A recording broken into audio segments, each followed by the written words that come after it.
Were Bigfoot's hands as big as his feet? If paper comes from trees, where do trees come from? All of these questions you can find the answer to right here on This Paranormal Life. Welcome everyone to the podcast. Bow down in front of the servants of Ra. Is that the Halo 3 theme music? No. If you have never listened to this podcast before, my name is Rory. My name's Kit. And we are a bunch of professional paranormal investigators who have a podcast where every week we get our little microscopes out and examine something paranormal. Sometimes that's the wrong equipment because some things are very big, but it's all we've got. So we're looking up close at big things and coming to the conclusion as to whether or not they are paranormal. So this week on This Paranormal Life, we are getting an electron microscope. That's right, an incredibly expensive microscope to go on the search for Bigfoot in the Pacific Northwest. We got some new equipment on the show here, thanks to the Patreon. It is a telescope powerful enough to look down to the very matter that makes up the universe. Mm-hmm. It's truly incredible. The building blocks of the universe. This week's episode is Nessie, the giant sea beast. We have determined that the Loch Ness does in fact contain hydrogen and oxygen, the building blocks for water, which is the habitat for Nessie. Therefore, Nessie is likely to be living there. On this week's episode, this is a big one, and this is a weird one. Really? So I think we should just head right into it. All right, no dilly-dallying. Our story begins in 1907 with a girl named Dorothy Louise Eady, who was born and raised in London to an Irish middle-class family. Now, when Dorothy was just 3 years old, she was strolling around the house, maybe walking, I don't know when babies learn to walk, when all of a sudden, she accidentally fell down a large staircase in her home. Jesus. When her parents found her, she wasn't moving. They called the local doctor to come by immediately, but when he arrived, he pronounced Dorothy dead. Every parent's worst nightmare. If that was every parent's worst nightmare, they're not going to like what's coming up next. That was in 1907. 1908's worst nightmare? Yeah. Whole other kettle of fish. The parents are heartbroken, but obviously there's nothing they can do. The doctor leaves to gather everything necessary to prepare the body. But when he returns, Dorothy is alive. Oh. She's fine. She's playing games in her bed. Her parents and the doctors have no idea what happened, but she's completely unscathed. Bad doctor. Actually, that's a really good point. Well, it's 1907. If the doctor found an unconscious child, his procedures are 1, put leeches on it. Yeah. And if that doesn't fix the blood, like suck the unconscious blood out of her body, yeah, that was then they're dead. He probably tried to take her pulse through her hair somehow and then determined that there was no pulse. Picks up her ponytail, she's dead.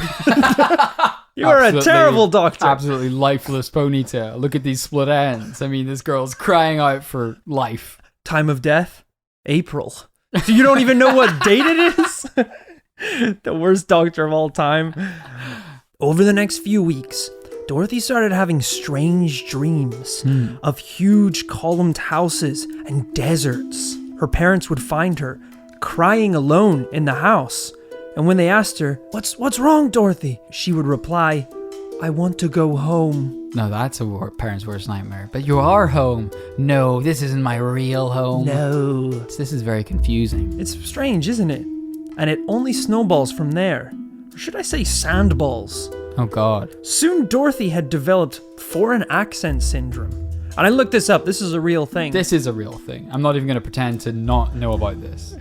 And she began to act out in class. Whatever had happened to her when she fell down those stairs, this was no longer the daughter they had raised. Wow. One day, her Sunday school teacher requested that she be banned from the classroom after she had yelled insults about Christianity. Whoa. I know, right? She's like 4 years old. Yeah. And back in those days, it was punishable by death, probably. 1907, 1908? I mean, Jesus is probably still around at that point, so it's highly offensive. I don't believe in Jesus. Jesus in the corner. Hey, you. I'm right here. I've actually had a pretty hard life, so how about give me some respect? Oh, you thirsty? Yeah, you'd like some of my blood? Hard luck. You don't believe in me? You don't get a drink. He's actually become really rude and mean in the Newer Testament. Yeah, it turned out the whole crucifixion thing rubbed him the wrong way. And He's actually pretty angry now. We apologized and he didn't accept it. Could you imagine if that was how the Bible went? What? The Son of God came down. No one realized. They crucified him. And he rose from the dead to execute his wrath.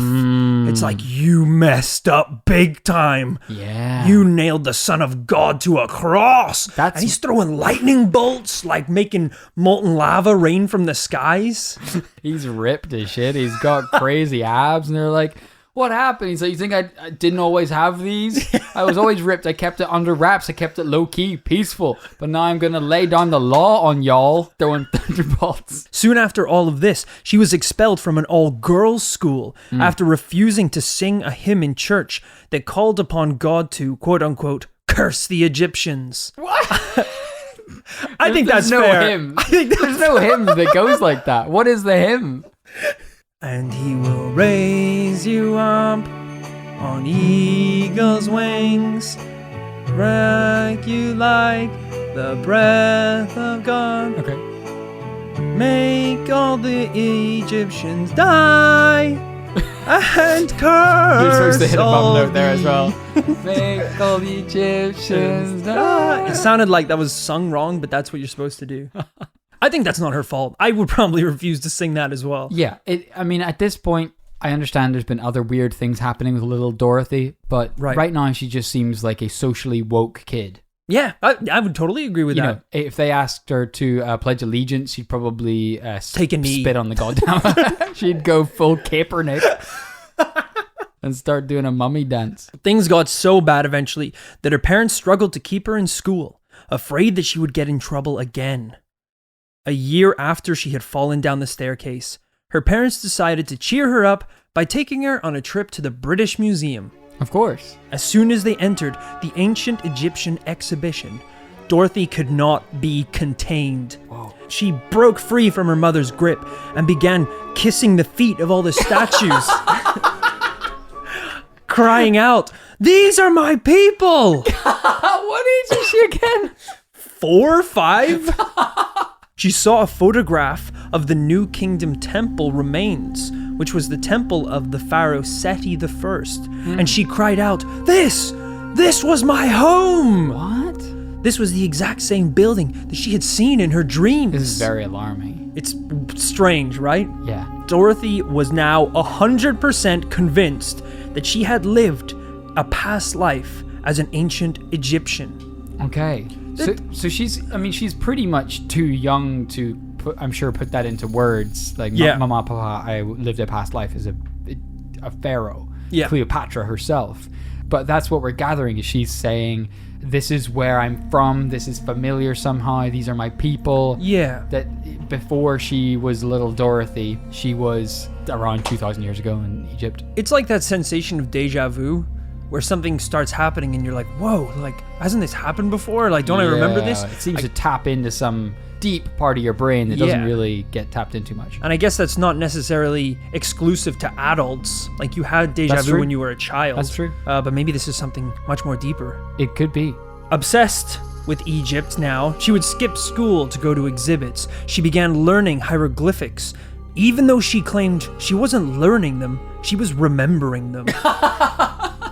Cocky little shit. I freaking know it already. I already knew it. Yeah, bird, man with a bird head. I already knew that. That's high. First of all, it's not a bird, it's a pig. You haven't even learned the basic animals in English yet. How can you know them in Egyptian? The more she studied and the older she got, her dreams became more and more vivid.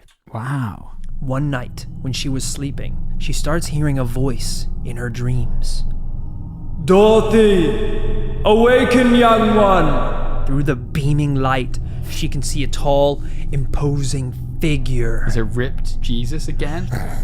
It is I, the great pharaoh Seti I. What? So I had never, honestly, I'd never heard of anyone called Seti. No, neither had I. He was actually a big dude. He was the son of Ramesses I. You know, Okay. Ramesses, he's a big one. Yeah, A main Ramses, player.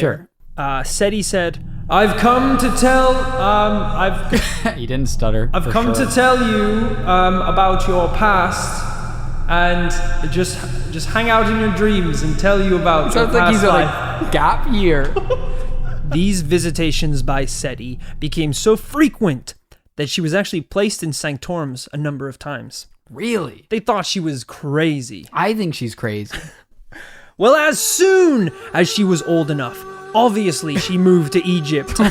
Hell, parents were just like sick of her at this point. I mean, the amount of times Dorothy had been about to walk down the stairs and her dad walking behind her had considered punting her down one more time. It might reset the old hard drive. Trying to knock all the cogs back into place. But he couldn't bring himself to do it. Now his kid lives in Egypt. It was impossible to do because Dorothy only traversed the house on a platter lifted by 4 ripped men. Ancient Egyptian Couldn't get style. anywhere near her. So she moved to Egypt with an Egyptian man that she married in London. Oh, okay. And changed her name to Seti. After 2 years, complications arose, and her husband was forced to move to Iraq. Oh, dear. Yeah. Okay. Now, obviously, there were a number of reasons why the marriage broke Okay. apart. Sure.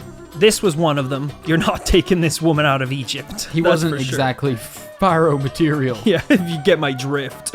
One of the major issues was the fact that she was still being visited by Pharaoh Seti in her dreams. Break up with him. He's a deadbeat. I get, it's really tough, isn't it? Because you can't really be angry at someone for dreaming Yeah. non-stop They have about no control. another guy. Even if they're just like, oh, like, how did you sleep? I had the best sleep ever. Seti showed up again and took me out for a night. He is like a sick Lambo. He actually went got a clubbing. reservation in that restaurant that we can never get into. It was wild. You know how I'm always saying I wanted you to be over 6 foot? He's 6'10". 6'10". Easily. Devil's advocate. Maybe the only way of getting rid of this like Egyptophile is to leave Egypt for good. Because it's like, yeah, the one thing she can't leave. Yeah. So it's like, sorry, I have to, like, just a little bump in the road in our relationship. I have to leave Egypt. It's like how to Now. lose a guy in 10 days. Yeah. It's like, what can I do to expedite this How to lose relationship? a pharaoh in 1 second. I'm leaving Egypt. Done. Really short movie. Done. You can't leave. That's a great clickbait article. It is, yeah. 7 tips on how to lose a pharaoh. Number 3 will astound you. One night, when Dorothy, now known as Seti, was sleeping, she was visited by the ancient Egyptian god Horus. Oh, a different apparition in her dreams. Yeah, which is strange because she's only really been talking to Seti, Pharaoh Seti. Now Horus says, "Mortal! I am Horus, god of the sky."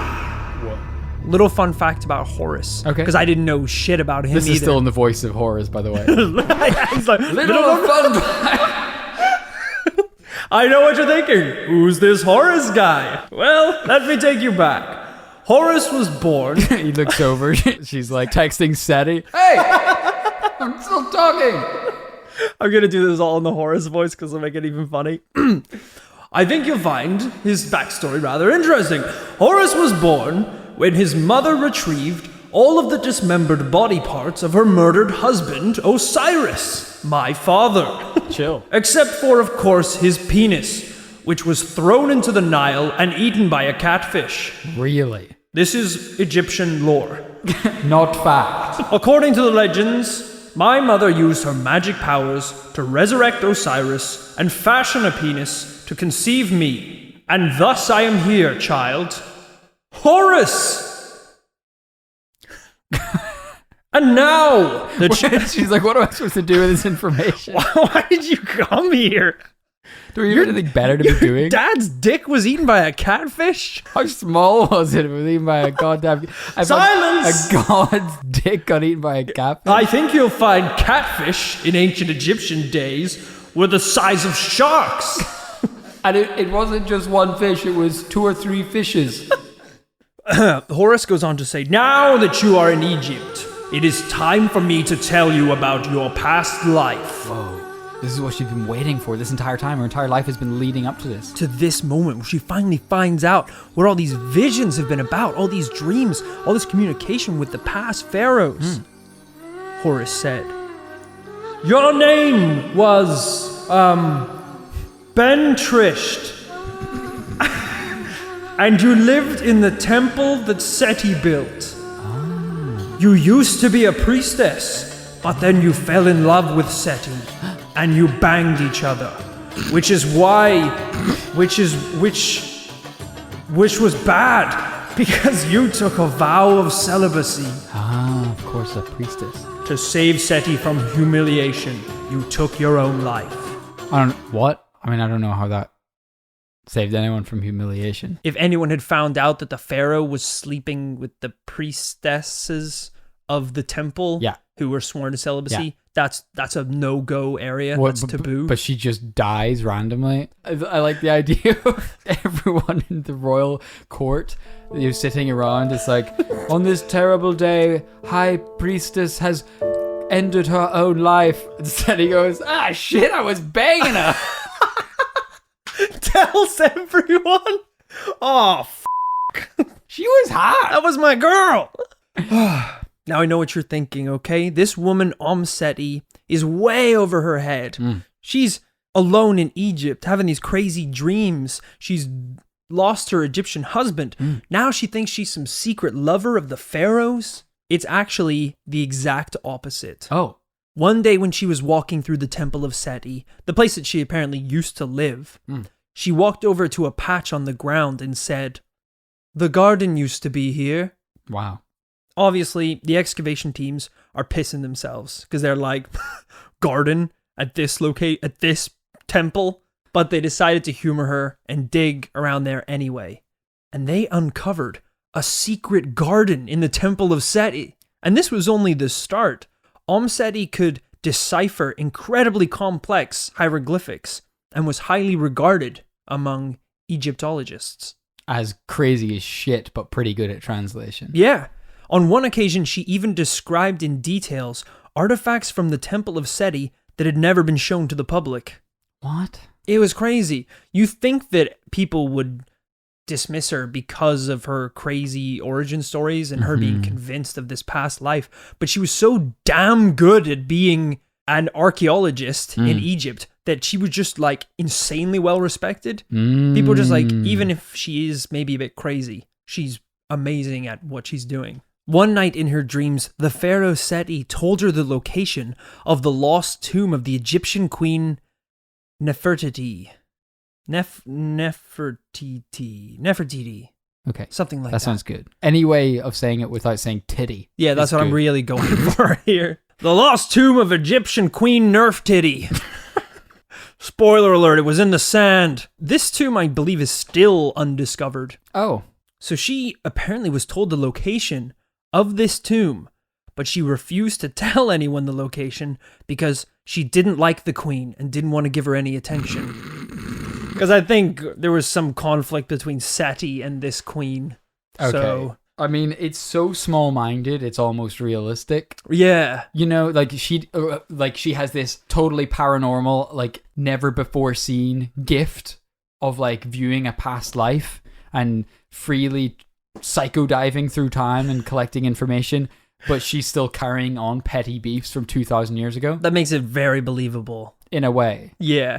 Well, towards her old age, Seti said, "Death holds no terror for me. I'll just do my best to get through the judgment. I'm going to come before Osiris, who will probably give me a few dirty looks because I know I've committed some things I shouldn't have." And then, in 1981, she passed away. God bless her. And that is the story of Seti. Wow. The Irish family raised girl What? in London who fell down the stairs and remembered her past life as an Egyptian priestess. This is a crazy story. This is wild. It is insane, right? But as always, we are suckers for anything to do with ancient Egypt on this cast. Hell yeah. Hell yeah. Praise Ra. Immediate thoughts? We haven't really had a story on past lives before. Yeah, have we not? I guess not. I mean, it's a whole giant, controversial, just totally wide open field of paranormal interest. I think it's a topic which divides people kind of right off the bat. I feel like people have very intuitive, it's a bit like believing in God or not. Do you believe in past lives? Do you believe that memories can be transferred from the past to the future? I think people have like an inbuilt sense of whether that's true or not, even if they believe in the paranormal or not. Yeah. This one is definitely... This is crazy because it's someone who I suppose we have to believe that if Dorothy had never fallen down the stairs, she never would have remembered any of this. So that's true, yeah. Does this mean that the memories are in the brain somewhere and it's just like a roll of the dice whether those memories get unlocked? All right, I'm going to propose an experiment right now. Please. If you could just face the door. Oh, yeah, sure. Going on what you just said, I'm just going to just deck you in the side of the head and just as hard as I can. And we'll just see if I can spring anything loose. You know, maybe a past life is in there, around the back, around the edges. I'm just going to pop it to the front. Normally, I would have an issue. You know, it's Friday night. I don't have anything on for a couple of days. We've had a couple of beers. You know, it was going to lead to fighting anyways. We might as well cut out the middle, man. Go straight to the Pharaohs. That's true. And we are 2-0, so we might as well keep this up. Keep the ball rolling. All right, here we go. Let's go. Incoming. Memories incoming. Here we go. Okay. There you go. All right. You feeling anything, buddy? Any memories in there? He's really out of it. All right, just give me a second. I'm going to cut the podcast here for a second. And we're back. Took a little break there for a couple seconds. Back on the podcast. Sorry about that. Roy cut that in the edit for legal reasons. Woo! No memories. Okay. But the kid's now talking exclusively in riddles. He's down again. He's down. All right, he's actually out again. I'm gonna have to cut the podcast again. Give me 1 second. Hey, back again on the podcast. Everything is going. Welcome to a bonus episode. No. Whoa. This is the regular. We were doing the life one with the Egyptians. Listen, I'm so confused. Is it or is it not 2021? Okay. Well, you know what? This is the best one we've had so far, so we're going to keep this one rolling. I did some research onto past lives, and yes, it would make sense for me to talk about the scientific reasons behind it. Oh, sure. Was there some damage to the brain, possibly, that encouraged these memories as a possible side effect? What about the path of genetic memories handed down from ancestor to ancestor? I didn't research any of that. I went on to yahooanswers.com and researched how to remember past lives. Oh, yeah, brilliant. Because I don't care how it's done. I want to know what my past life is. Yes. Like, ideally, if I could just take some kind of Facebook quiz and figure out what my past life was. Absolutely. I'd be done. So this is what one of the posts said on how to remember past lives. Seeing past lives and remembering is like lifting weights. The more repetitions, the stronger you get. Oh, that's it. That makes sense. It's like muscles. Exactly. I've known that I have lived before, even as sperm, before I was conceived. So this isn't even a past life. He's just remembering being jizz. I knew on the day of my delivery in the hospital that I would grow up. That's also not. That's also not. I mean, I know now I'll grow up. Being a sperm, that's a very interesting take on what it means to be alive. I mean... Also, what a terrifying memory. Just boom, and there's millions of you just afraid, swimming. It's like a in the dark music festival, dude. Raven trying to get that egg. That headline act rocking the main stage. That's the goddamn egg. That's we the gotta egg. Get there. You're trying to push your way to the front of that crowd. The bouncers are pushing off sperm left, right, and center, but you make it on stage. You do that guitar solo, and you're brought backstage where you make a baby. And that's how kids arrive. Is you telling your 5-year-old child? There's something so funny about the idea of a parent really badly explaining the process of sex to a kid. Yeah, like kind of, like in a circuitous way, right? But so many unnecessary add-ons. Like the kid will be like, oh, Dad, where do babies come from? And he's like, all right, I think it's time I tell you. You know, storks, the big bird stork. Uh-huh. Well, you know when a male stork f***s a female stork? Oh. That's sex. Yeah, well, sometimes when one stork gets super horny around another stork. This post continues. I started trying to see my future before I could walk. I've had a lot of practice. Off. Now I don't look for past lives as other people. I look to see myself as who I am in this life. I look to see others around me and see if I can remember them, what they will do in their future. I look through their eyes and see me. Did they say remember what they will do in their future? Fucking hell. I look backwards through this life, back past my birth, back past my death in a previous life, all the way back until I can see next week. Or next year, or the next future minute. Wow. I look to remember what I did 5 minutes from now. It's actually really poetic, I think. What? This is a Yahoo answer? Where did you say this was? It was from Yahoo Answers. That was advice on how to, remember your past life. This does not add up. This is like the goddamn D mode, D time machine all over again. If you have the ability to look through 4-dimensional time, you do not have a Yahoo Answers account. Also, can I please just go back to my favorite sentence in this whole thing? I look to see others around me to see if I can remember them, what they will do in their future. I look through their eyes and see me. Tremendous. Incredible. It waffled a bit. And I'll be honest with you. I didn't really take away any useful information from that. I don't know how to remember what I did 5 minutes from now. Yeah, so for the rest of us who haven't been trying to see through time since before they could walk, I guess we're all yeah. We can't do it. Well, that's what I thought, Kit, until we're losers stuck in the present. I found a website where you can take a quiz and it will tell you your past life. Hell yeah! I call it the fast lane of remembering past lives. Yes.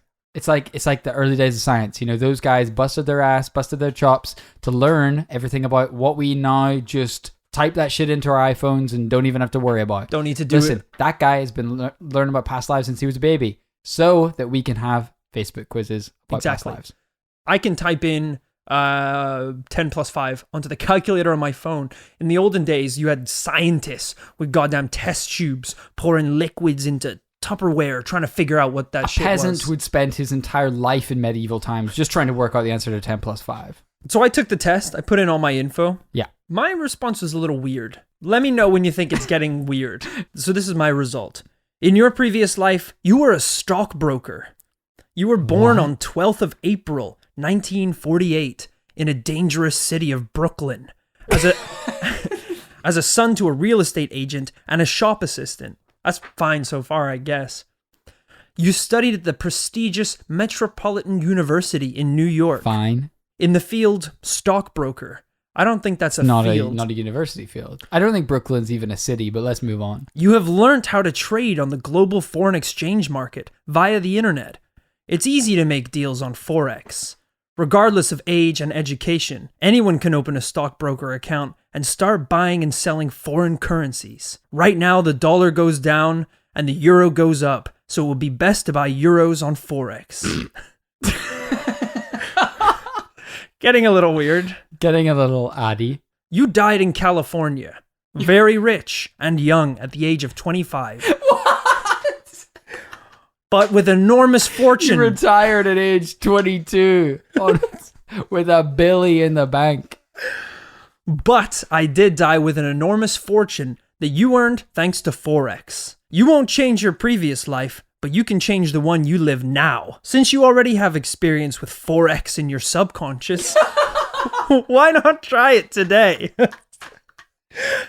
Then there was an ad for Forex. Okay. Underneath that was, every one of us longs for a little bit of luck, and we offer you the chance. It's just an ad now. They're not trying to There's nothing to do with you anymore. You just need to let your friends know about this webpage. They can also... Like a goddamn heroin dragon.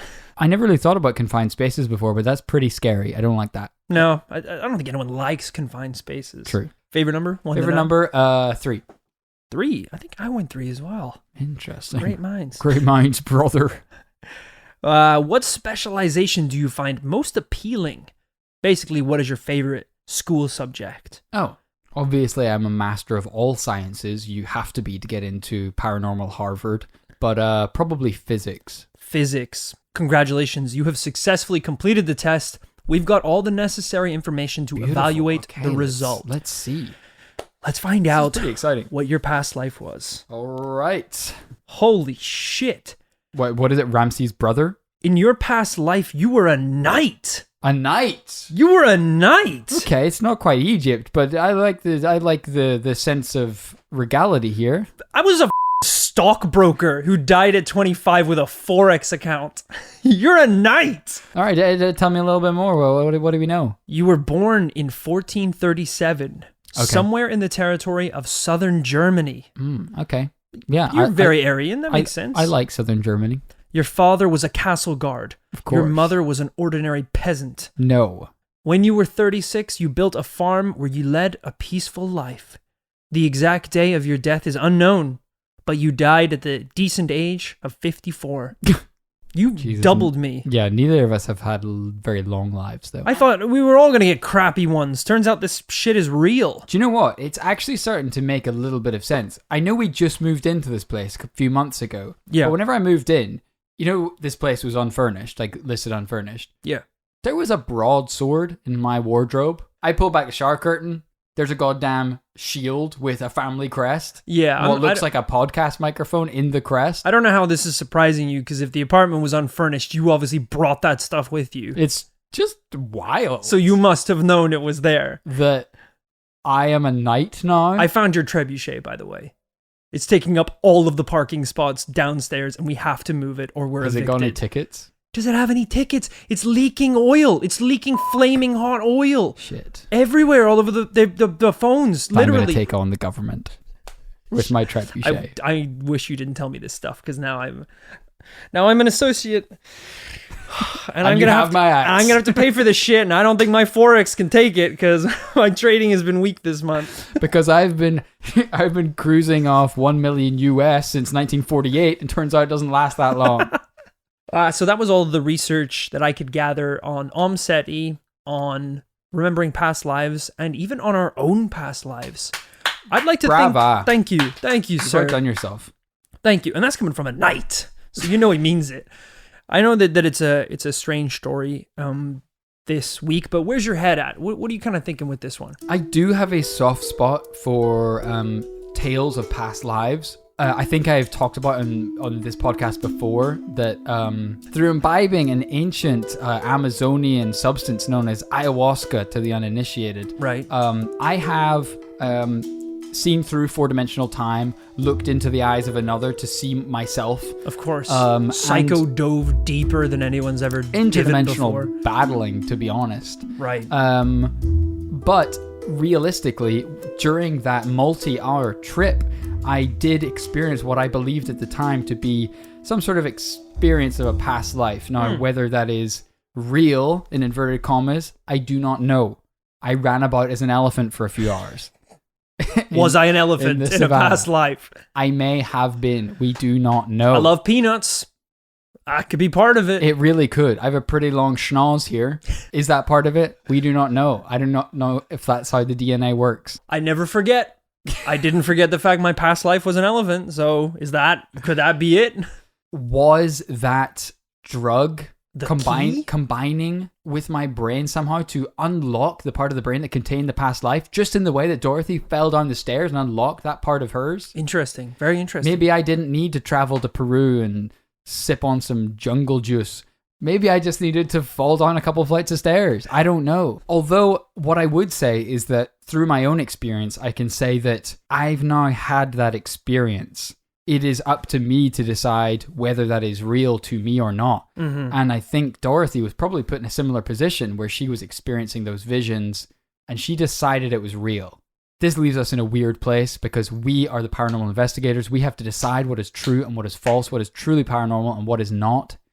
So we have to decide whether that's true or not. Exactly. What are you making of this as a principal investigator? Past lives are, the definition of that is that you have lived, died, and come back as another person. Mm-hmm. There's a scope, I think, to that where, you hear about those stories of someone getting an organ or something replaced from another human being, and all of a sudden they start picking up traits of the human that donated the organ. It's that like genetic memory that's in our cells, it's in our blood.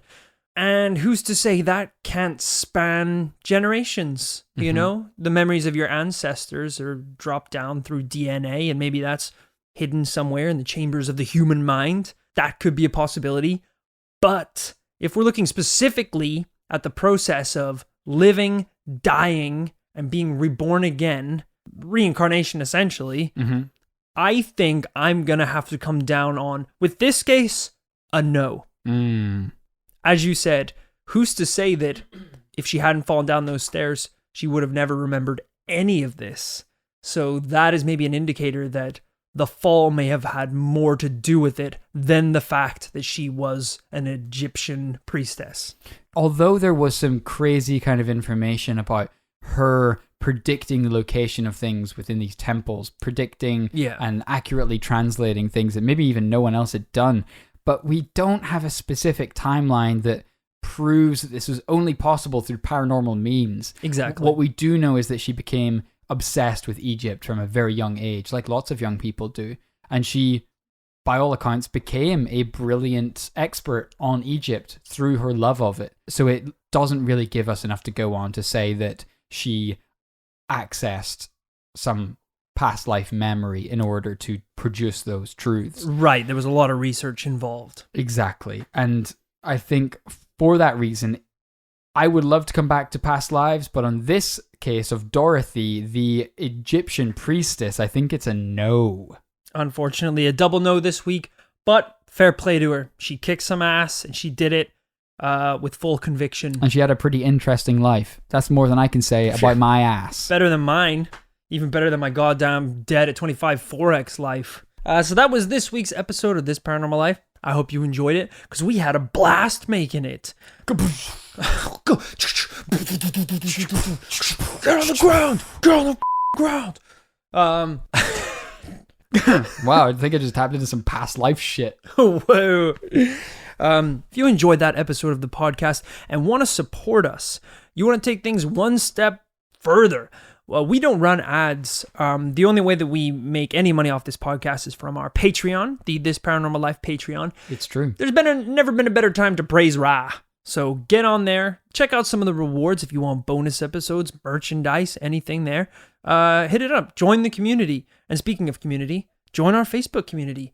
It is a secret though. Shut up about it, because people won't shut their damn traps. We call it a secret society. If we wanted it to be public, we call it a society. Exactly. It's a secret society. Yeah. And if you are someone who has supported us on the Patreon, what we like to do is at the end of the episode, give you a special shout out. So thank you so much to the following people. Thank you so much to Michael Briggs. More like Michael Diggs. A hole in the ground to search for pirate treasure. That's right, more doubloons to toss at the best Patreon in the world. The Paranormal Patreon.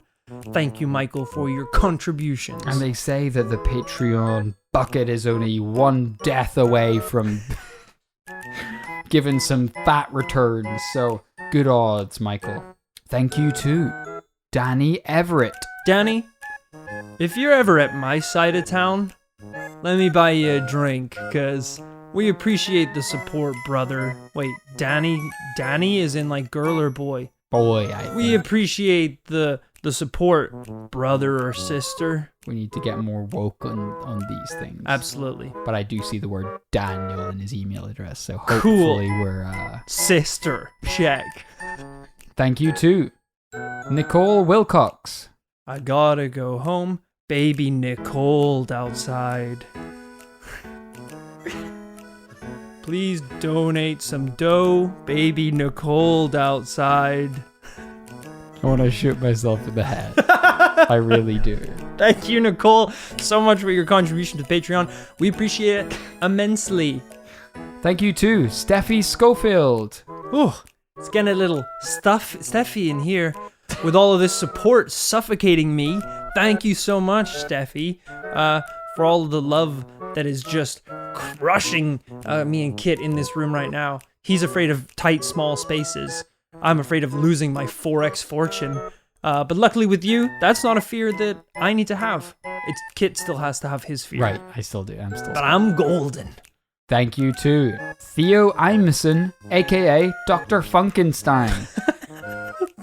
Did you know Funkenstein is the name of the doctor, not the creature? It's actually Funkenstein's funky monster. When he said it's alive, he meant the dance floor because everything was popping off. Yeah. Thank you, Theo. Thank you also to Chris Reitmeyer. Chris, if you live right by our commune, you should swing on by because I swear to you, you will never find a more welcoming commune in your whole lives. We welcome you with open arms and empty buckets. Your doubloons or your life, Chris. That's what Choose I'm trying to wisely. say. Thank you also to Emma Platt. Thanks, Emma Platt Earth Theory. Patreon supporter with the balls to tell it like it really is around these parts. This is Platt's Earth and we're all just living in it. Thanks for your support. Thank you also to Daniel Dismuke. Daniel Disnuke, but to make it rain doubloons all over the paranormal commune. That's right, it's gonna be radioactive except for love and joy and prosperity and all those A things. different type of contagious, damaging element. That makes it impossible for anyone but us to live in this isolated commune. Of course. Thank you to Daniel Davies. Daniel Davies, the boy with rabies. I didn't think he's gonna... Daniel, we do not, I cannot stress this enough, do not have a doctor yet or any medical professionals in the commune. You gotta, your medical issue needs to be sorted elsewhere. Yeah. I think the process is to find the badger, right? To know if it, and then you, I'm not a doctor, It's but like you a drink curse. its blood, Yeah, right? you have to hunt it down, murder it with your own hands so the bloodline ends there. Yeah. And then, of course, imbibe some of that. And I think it's like a double negative. Yep. Counteracts itself. Draw a circle on the floor with the blood of the animal and repeat the words, rabies, rabies, go away bees. And I believe the curse shall be lifted, so. This is dangerous misinformation. Thank you, lastly but not leastly, to Mr. Niall Walsh. If I ever go to Egypt, I'll visit the Nile and probably wash myself in it. Thanks, Niall. To get clean on that Egyptian water gold. What? I have literally no idea what that's supposed to mean. Water golds? That is a sign that this podcast has been going This on podcast for too long. has hit the rocks officially, ladies and gents, for today. Exactly. But hey, thank you, Niall. Thank you, everyone that we have shouted out. Thank you, everyone that's supported us so far. I hope you enjoyed this week's episode. Forget that water gold thing, because that was actually really classified. I wasn't supposed to tell you guys about that shit.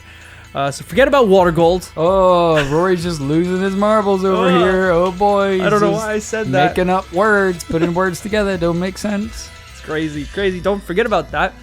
Beep it, Rory. Beep that in the edit. We will be back next week with a brand new paranormal tale. Until then, remember, folks, to live fast, die young. Investigate. No, How do I keep forgetting this? you never get Sorry. it right. Live fast, water gold. investigate. I said it again. Holy crap. I mean, Rory's speaking nonsense again. Live fast, die, investigate, water die gold. young. Just end it. Just end it. I'm not going to do better than that.